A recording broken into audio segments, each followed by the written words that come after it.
Who else have you interviewed? So far, how you doing? I'm Alex Margulies again with Green Rev. This is George Irwin, the founder and CEO?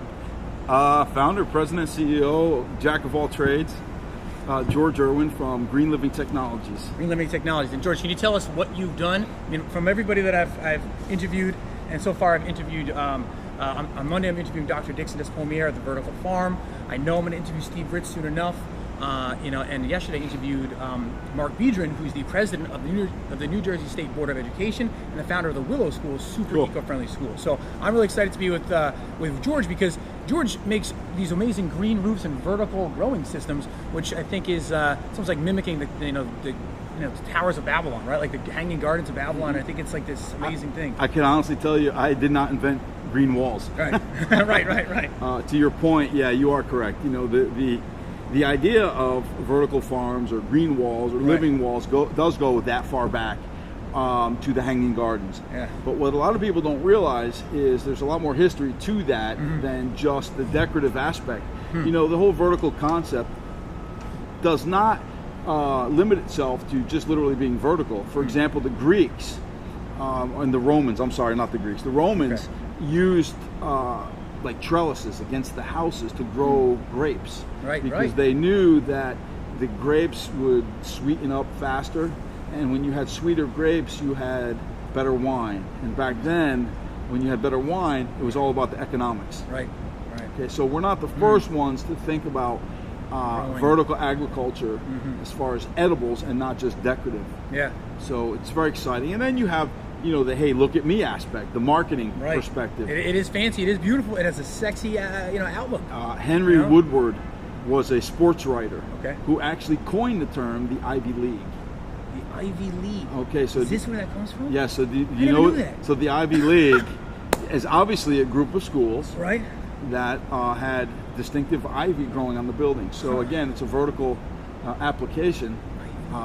And that's really probably one of the first marketing pieces of being able to promote this group of schools. If you go to a school in the Ivy League, you're doing okay. Yeah, and it's so interesting because they use what I guess some people would look at as perhaps some sort of nature-loving thing, but in the Ivy League, the first major branding of some of the top 2 universities in the world. Absolutely, without question. I never knew that. The Ivy League. So Ivy growing vertical. Yeah, so again, you go to an Ivy League school, it's a really nice marketing piece, and if you're a student there that's graduated, you get a pretty good resume. Right. Hopefully. Right, and I wonder how many people at Ivy Leagues know of that. That's where the term coined from. Well, again, it just comes with years of experience and homework. I've been in this industry 20 years now, and I'm really proud and humbled to say we've had a lot to do with the evolution of not just green roofs, but green walls, vertical gardens. There's so many different names that people are calling these applications. Yeah, and so I think about like the massive vertical walls I've seen. I think there's one in Prudential in Newark, and I know that you've done some like amazingly impressive ones. And I know you're humble, but I am asking you, like, can you tell us that if you want to share the ones that you've done that you're proud of and how big they are? And I'm curious. Well, you mentioned a few people and a few projects that we've had a history with. Right. Okay. Now, we weren't always very successful. We've made a lot of mistakes, but we've constantly progressed over time. Like any good company, we keep improving. And I take it as a compliment that people have tried to knock off or duplicate what we do. So true. Without success, of course. Right. I mean, matter of fact, we've replaced probably 5 or 6 projects already this year from companies who have worked for us or have been involved with us somehow, some way, and they just don't have the same know-how or capabilities that we do. And that's what you were saying when I was trying to get convince the administrators at Far Hills to try to get a green roof installed. When I was talking, I think I was like, trying to talk to you about funding and salaries, and not salaries, but negotiating monies. And you said that, listen, you can go to other people, but they're not going to do a long-term, high-quality job. It's much more complex. Anybody can try to throw things up and make them look good, but you want to do something once and do it right. And I mean, I think like this, we're in downtown, we're in Brooklyn, in New York. And this is New York. This is gorgeous. It looks like you're in, a little oasis. It is. We call it the woodland courtyard. The woodland courtyard. It gives you that sense of being in the forest in a way. Yeah. It's nice and shaded.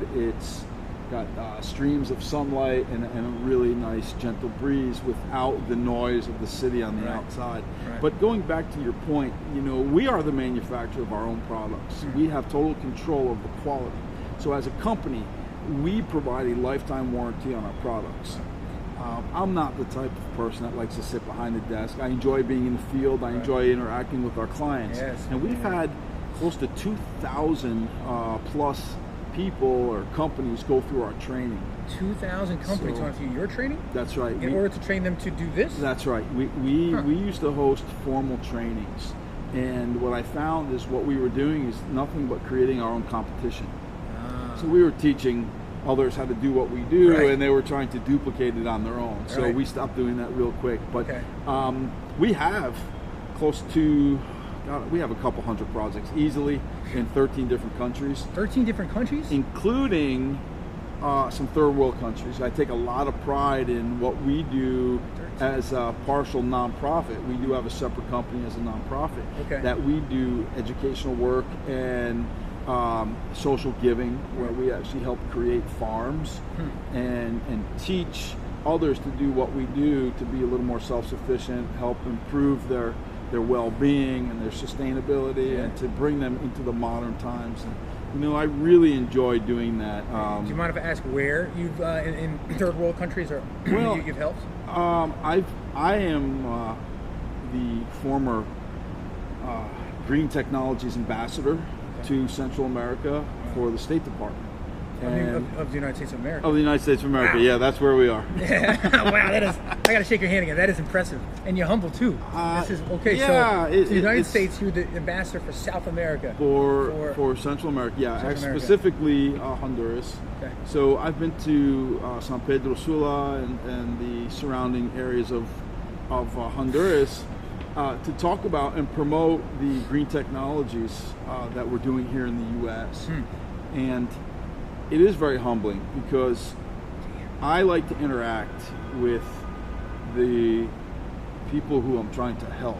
So I like to become part of the culture, and I don't always want to see what's in the mainstream. So I really enjoy meeting and spending time with people that are behind the curtain, for lack of a better word. I want to see how they really live. I want to see how we can really help. Instead of involving, politicians and somebody just throwing money at something. Right, some fancy groundbreaking, they cut the ribbon, they disappear, but what about the real people? That's right. And, so, living in, conditions which most of us would look at and think, wow, like that's right. Corrugated steel, right? Like water issues. I've actually spent many of nights in a real hut with a grass roof in Haiti. Really?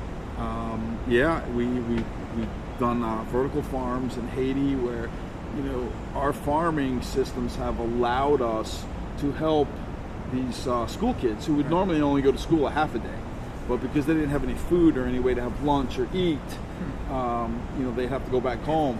So what we've tried to do is create an opportunity for them to learn about growing their own food and having enough food so that they can stay in school just a little bit longer and then go home. So those little things, it may sound minuscule and mundane. Right. Well,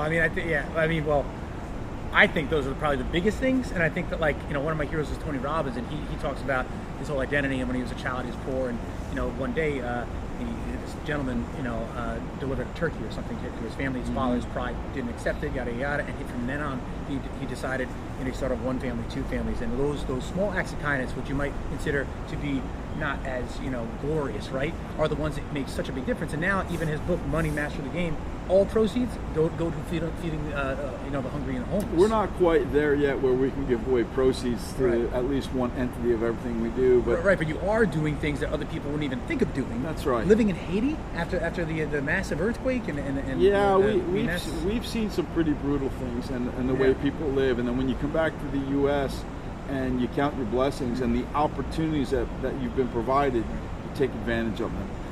The other thing I take a lot of pride in is interacting with my own cultures and people who I live with here in the U.S. by just simply acknowledging them.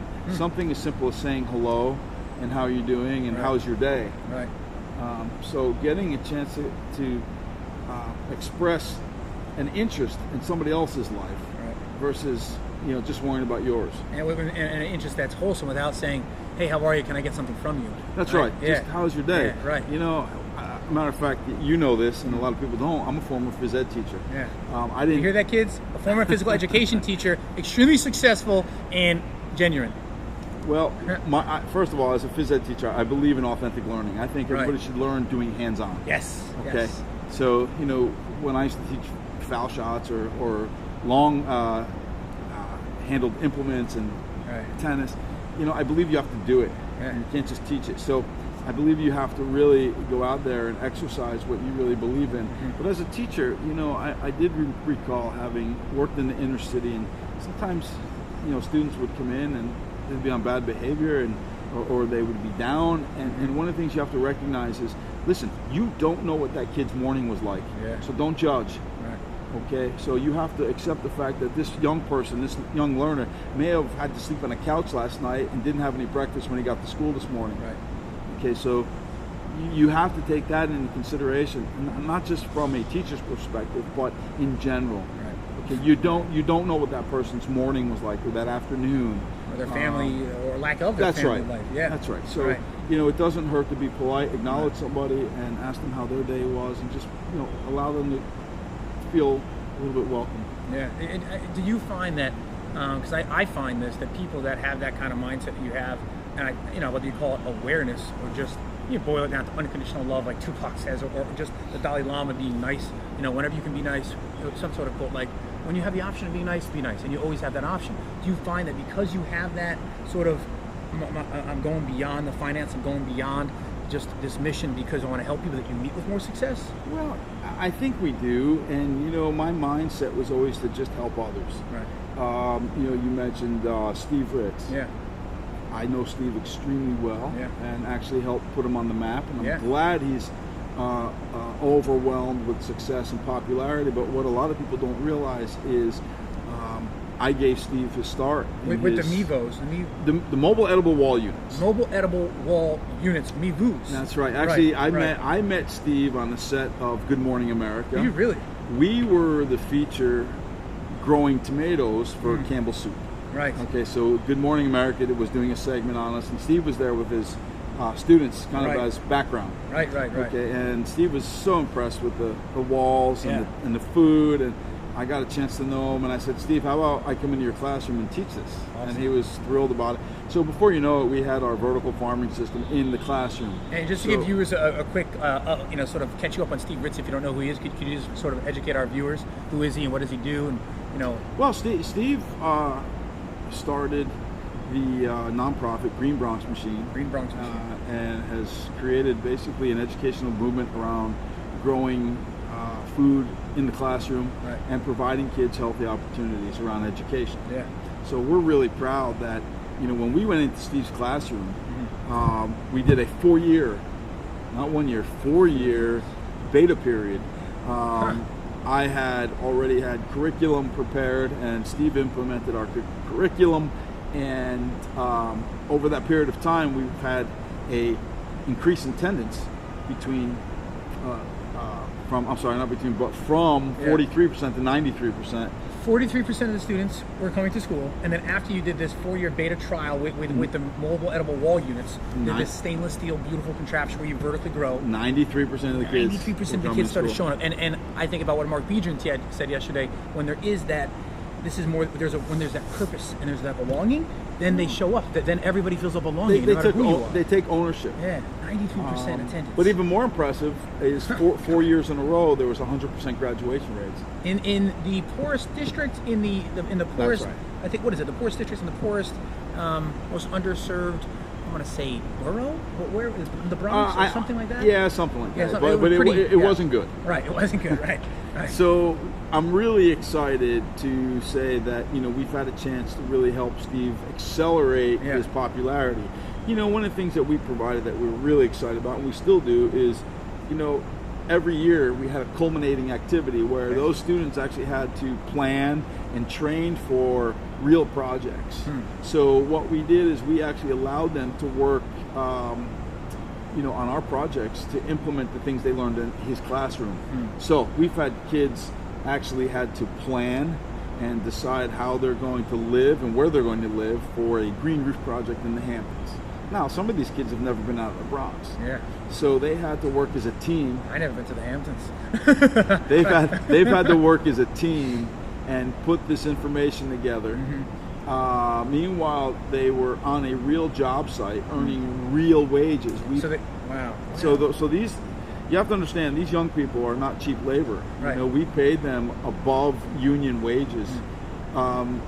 At the same time, they were learning what they were actually implementing what they were learning in the classroom. Which I think is so critical because, you know, the more and more I talk about education, the more and more it's the information age, right? We're past the 1940s or the industrial age where you had to go to the encyclopedia. Now, bam, click a button, you have all the information you want. You need to apply it, evaluate it, criticize it, upgrade it, rapid prototype it, and then you had these students getting paid real salaries and working in the Hamptons, one of the most, I guess, opulent areas in our country, which I think not only plants the seed of potential in them, but also shows them, like, the world is your oyster, right? Like, if you believe it and you see it and you act on it, you'll have it. One of my heroes, Napoleon Hill, says that.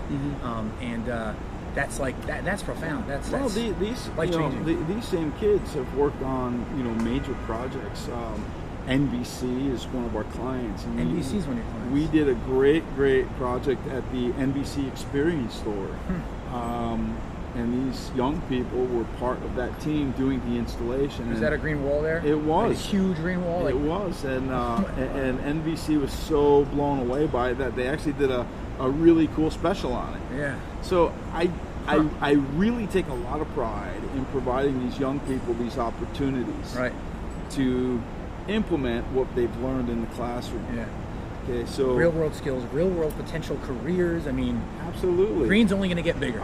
You know, the reality of it is, Mr. Ritz talks about creating these green jobs, and you know, I'm really proud to say, hey, that was what we were able to do. Right. Okay, and we still do. Some of those young people in that beta class still work for us part time. It's amazing. Which is very cool. It's amazing.